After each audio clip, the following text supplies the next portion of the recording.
As we have considered questions that God asked in the Old Testament and questions Jesus asked in the New Testament, sometimes we scratch our heads and say, why did he ask that question?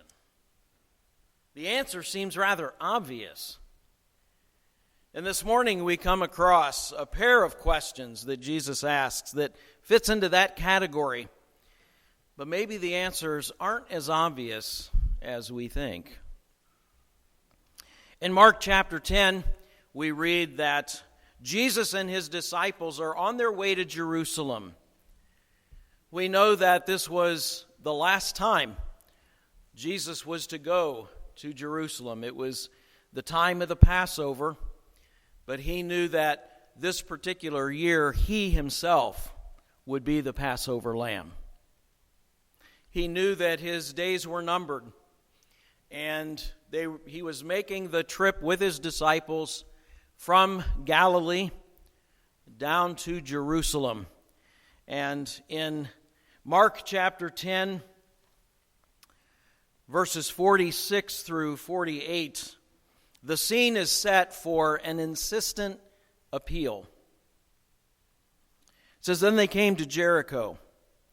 As Jesus and his disciples, together with a large crowd, were leaving the city, a blind man, Bartimaeus, that is, the son of Timaeus, was sitting beside the roadside begging. When he heard that it was Jesus of Nazareth, he began to shout, 'Jesus, Son of David, have mercy on me.' Many rebuked him and told him to be quiet. But he shouted all the more, 'Son of David, have mercy on me.'" Now, this is a miracle that's recorded in 3 of the 4 Gospels. Matthew, Mark, and Luke all record this particular miracle, but they all have different perspectives. Matthew mentions 2 blind men that were involved here. Luke says that the healing occurred on the way to Jericho, where Mark says they're coming out of Jericho. Mark is the only one that gives us a name of one of the beggars, Bartimaeus. So how do we reconcile those differences?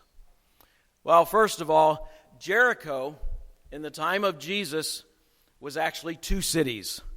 There's Old Jericho and there's New Jericho. And that's even true today. I remember many years ago doing some family history research.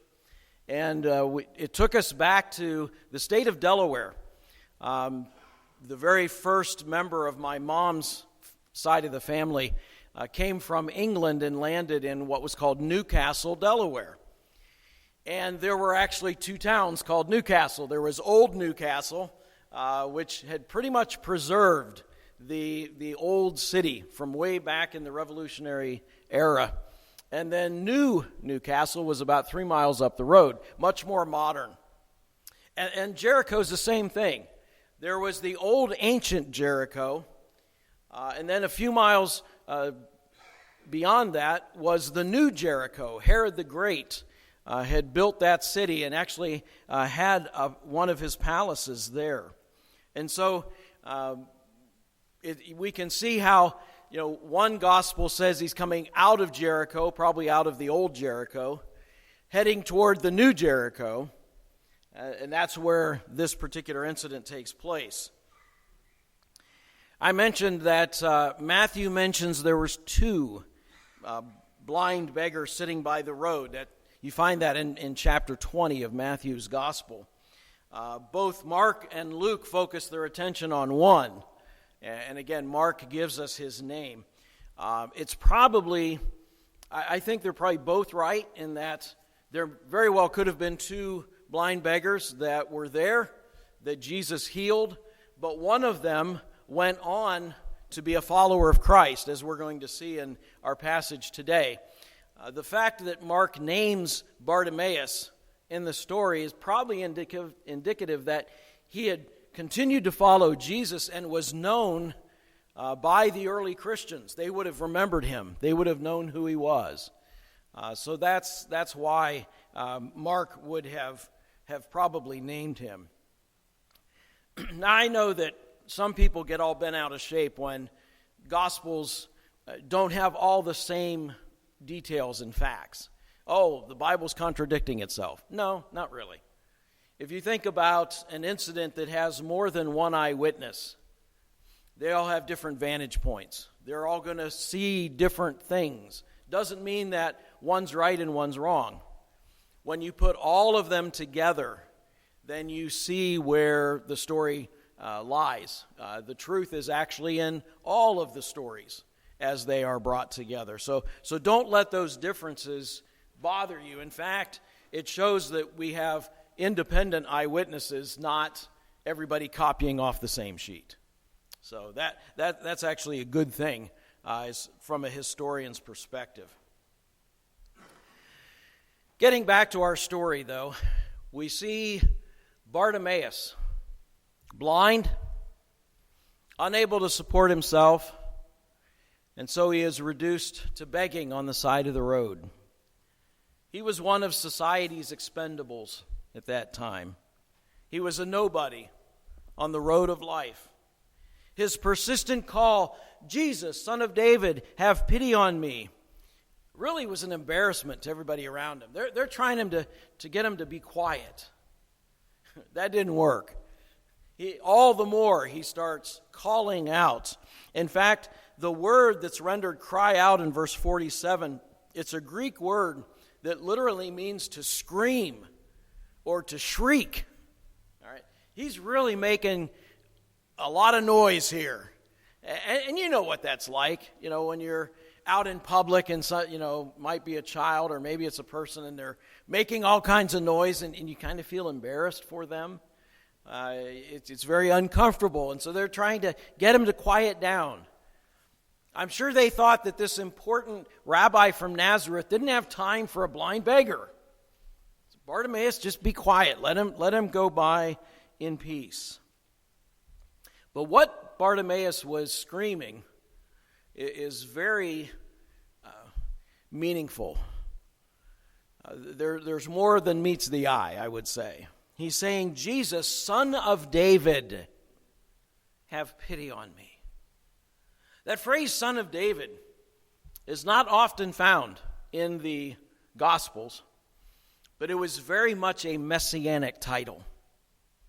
When Bartimaeus calls Jesus the Son of David, yes, that was true, literally. He did come from the lineage of David, but the Son of David was one of the things that they referred to as the Messiah that was coming. So Bartimaeus is saying, "Jesus, you're the Messiah. And based on that, have pity on me." Because they knew from the Old Testament prophets that the Messiah would heal the blind, among other things. So Bartimaeus is really making a statement of faith here when he calls out in these words. He's also begging for pity. He's throwing himself at the mercy of Jesus. He's not claiming anything. He's just asking for healing that was associated with the messianic blessings that would come with God's kingdom. In coming to Jesus, we need some of that boldness that Bartimaeus portrayed. Jesus said time and time again, be persistent in prayer. Don't give up. Keep praying and don't give up. Even though the crowd was trying to silence him, Bartimaeus was not giving up. He was going to get the attention of Jesus as he was passing by. May we be like those that are described in 1 Peter 1:8. Though you have not seen him, you love him. And even though you do not see him now, you believe in him.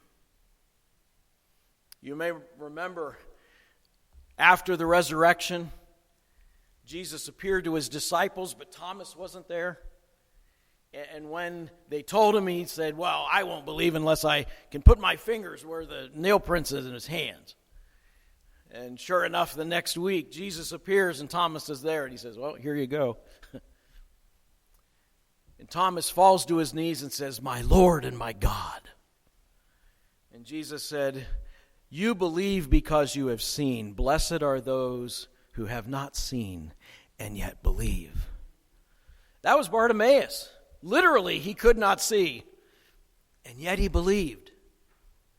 He knew enough about Jesus to understand who he was and to throw himself at Jesus' feet, begging for mercy. Someone once asked blind Helen Keller, "Isn't it terrible to be blind?" And she responded, "Better to be blind and see with your heart than to have two good eyes and see nothing." Bartimaeus could see, even though his eyes weren't working.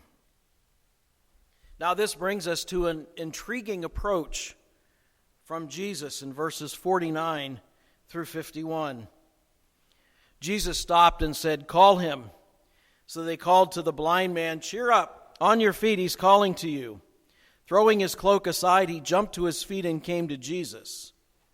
Jesus asked him, "What do you want me to do for you?" That's the question I'm focusing on today. What do you want me to do for you? Now, if Jesus appeared to us and asked that question, we might think, oh my, there's so many options, so many possibilities. Gee, I'm going to have to think about that and get back to you, right? It could be like Solomon, who at the beginning of his reign, God appeared to him and said, "I will give you anything you want, just ask." We're like, wow, there's so many things you could ask for. What's a blind beggar going to ask for? Right? I mean, isn't that obvious? Why would Jesus ask such a simple question? Well, what I find fascinating is this is not the first time Jesus asked this question, even in this chapter. If you go up several verses before, in Mark 10, verse 35, then James and John, the sons of Zebedee, came to him. "Teacher," he said, "we want you to do for us whatever we ask." And Jesus said, "What do you want me to do for you?" Same question. Same exact question. What do you want me to do for you? We're going to see James and John had a very different answer. But isn't it amazing that Jesus, God the Son, all-knowing, all-powerful, He knows us better than we know ourselves. He knows our needs better than we know them. He asks, "What do you want me to do for you?" Isn't that fascinating?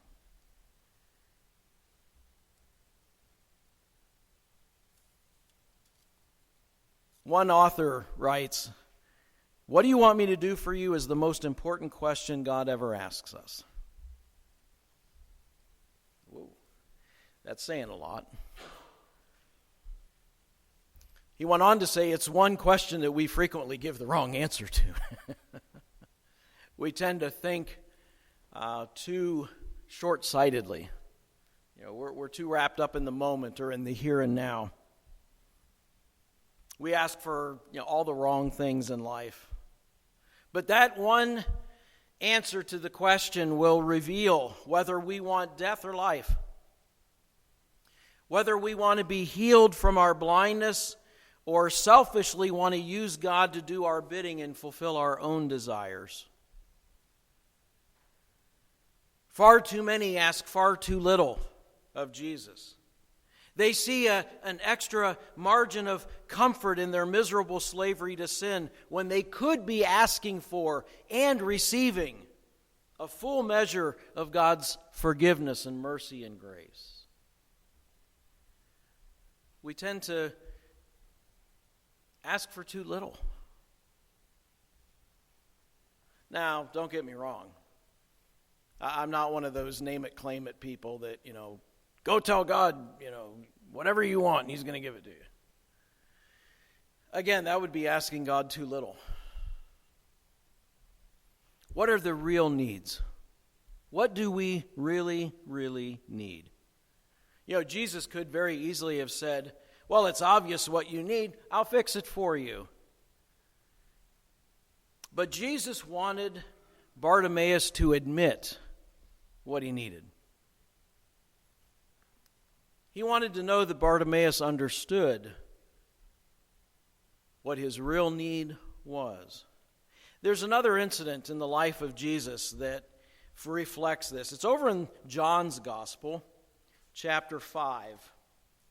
Again, another one of those questions that make us think, really, Jesus?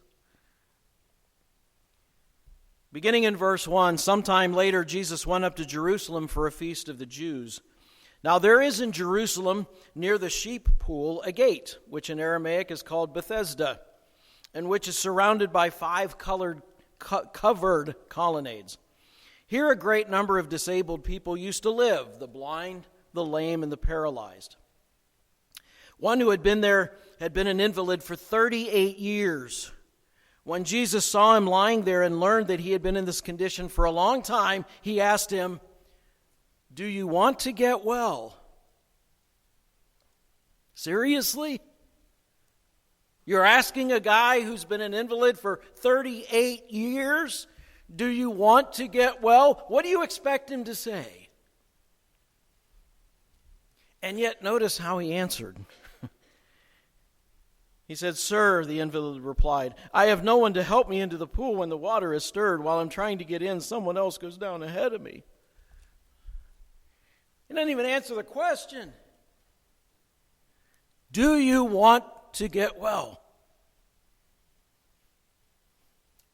Very similar to asking blind Bartimaeus, "What do you want me to do for you?" It seems so obvious. But maybe it's not. Because I wonder how many of us really don't want to get well. There are an awful lot of people today who would rather be the victim.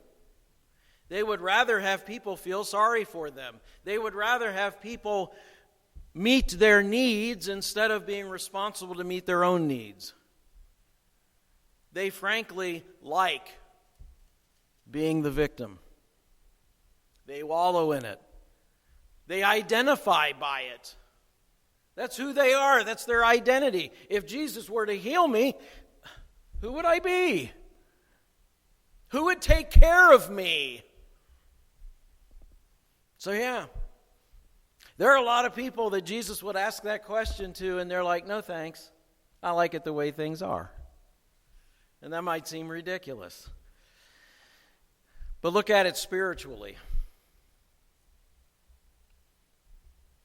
Do you really want to get better? Let me put it another way that's going to come back to our story in Mark 10. Do you want to be saved? And there are many people today who have been confronted with that very question and say, "Nah, I'd rather have fun. I'd rather enjoy life," because they've bought into Satan's lie that to be a Christian means everything's dull and boring. One very popular talk show host was asked one time, "Wouldn't you want to go to heaven?" And he replied, "No, I'd rather go where all my friends are going to be." Maybe the question isn't as obvious as we think. Maybe we need to really hear the voice of Jesus asking us today, "What can I do for you?" Do you really want to be well? Think about that before you answer, because if you say yes, that's going to come with some responsibilities. Make sure you're ready to take those on. To bear the name of Christ, to be his representative. Tom Wright shares an experience he had along these lines. He said, "It took some weeks of persuasion before they came to see me. The grown-up son was desperate to get his ailing and depressed mother into some kind of a home where she would be properly cared for. As long as she lived with him, he couldn't do his own work or have any life of his own. She swamped him with demands for help and attention. We looked at several options. There were small communities, large communities, nursing homes, sheltered housing. Any of them would have been real possibilities. The mother, though, saw some flaw in each of them, and which became to her fatal. None of them would do. After an hour, she turned to the son with triumph gleaming in her eyes. "There you are," she said. "He can't do anything for us." But the truth was, she didn't want anybody to do anything for her. She wanted to go on being a victim, putting moral pressure on her son and everyone else in sight to feel sorry for. Yeah, there are those people today. Jesus' question to Bartimaeus addresses exactly that possibility. What do you want me to do for you? Do you, Bartimaeus, want to give up begging here by the side of the road? Do you want to have to live differently? To work for a living? To have no reason to sit by the roadside all day whining at passersby? How easy it is to choose comfort over change.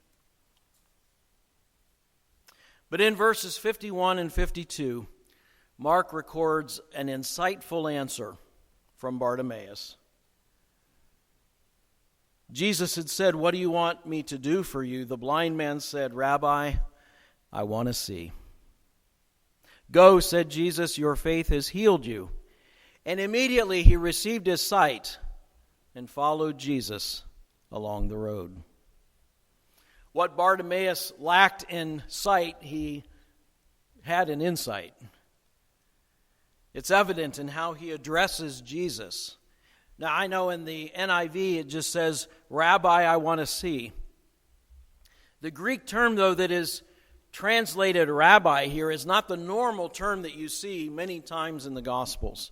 This word is only used twice. It's very personal. It could have been translated, "my rabbi." It reflects a loyalty and a devotion to that person. The only other person in the gospel that used it was Mary, when she saw the risen Lord in John 20:16.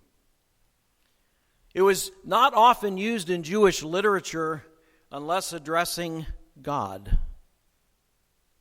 So once again, Bartimaeus is able to perceive who Jesus really is. When he says Rabboni in the Greek, "my rabbi," this is a personal statement of faith. Furthermore, that phrase, "I want to see," literally is, "I want to recover my sight." It's likely that Bartimaeus was not blind from birth. At one point, he was able to see, and then either through illness or accident, something happened that took his eyesight. The verb is also used figuratively to look up. And I think Jesus recognized the man's faith in all that he had been saying. And so the Lord responds with the phrase, "Your faith has made you well." And again, the English just doesn't quite capture it all. The Greek term here is sozo. It literally means salvation. And there are some English translations that say, "Your faith has saved you." And literally, that's what he said. Others will say, "Your faith has made you whole." Now, yes, his eyesight was restored. He was able physically to see. But I believe it's more than that. His faith had saved his soul. Not just his eyesight. Saved his soul. What a wonderful gift it is from Christ to have your sight restored, but also to have that spiritual insight. To have 20/20, not only with your physical eyes, but with the eyes of faith. Eyes to see the world and eyes to perceive the work and the will of God. To see what God has made, to be able to worship Him in spirit and in truth.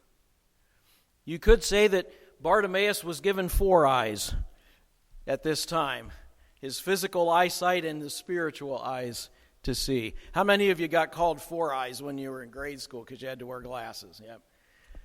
I started wearing glasses in 3rd grade. Oh yeah, I heard it a lot. But what a blessing this is.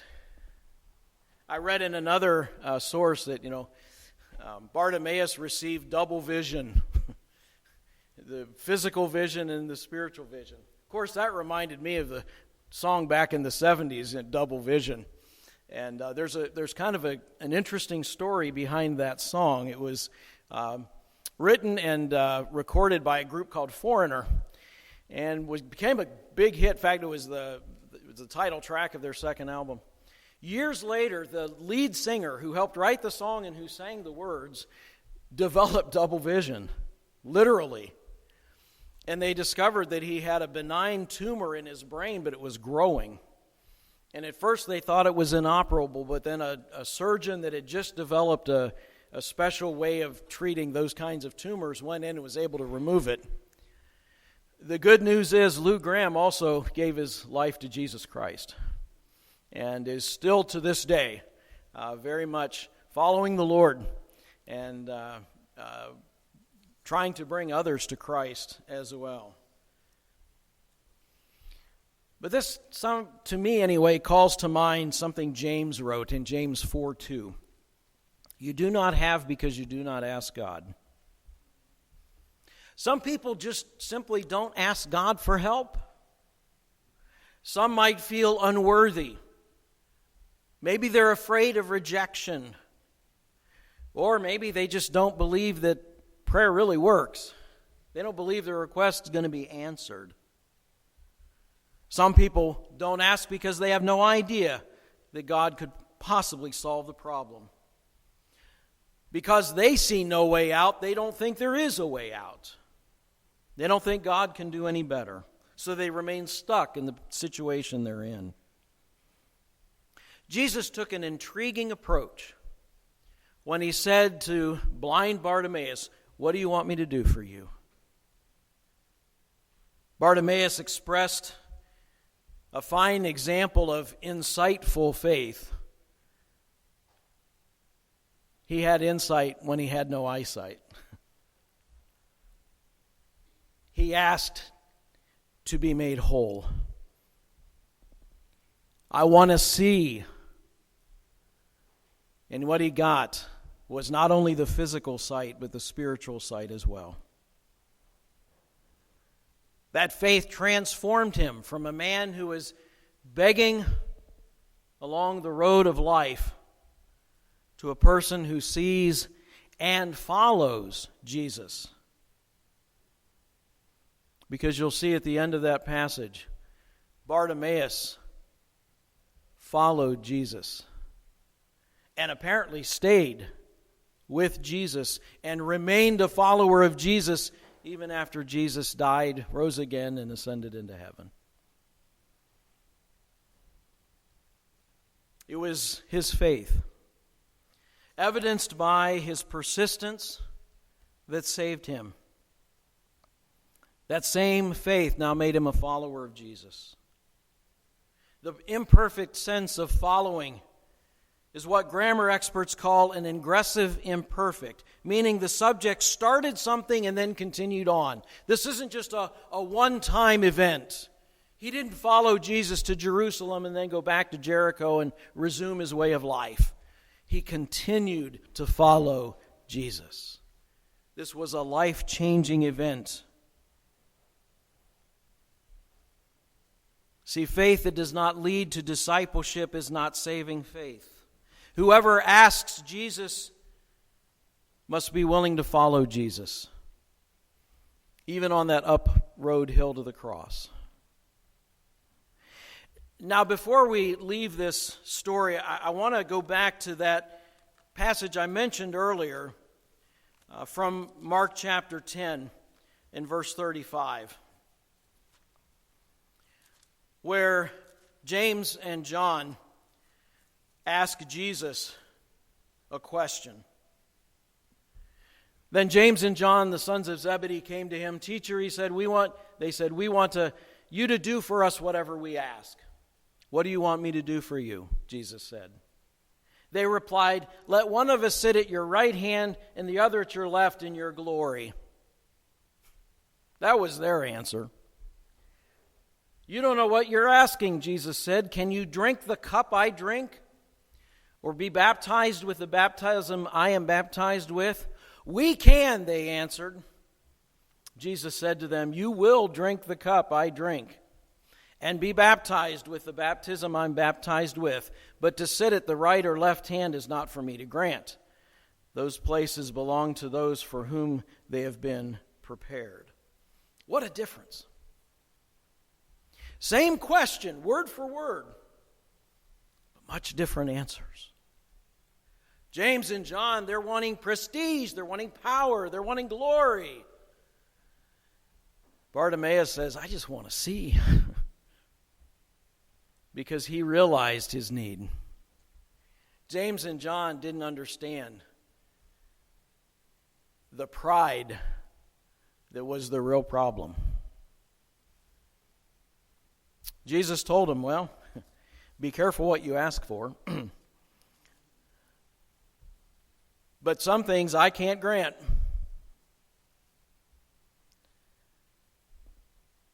I believe that these two passages that are set so close to each other in Mark's gospel, this is not just a coincidence of literature.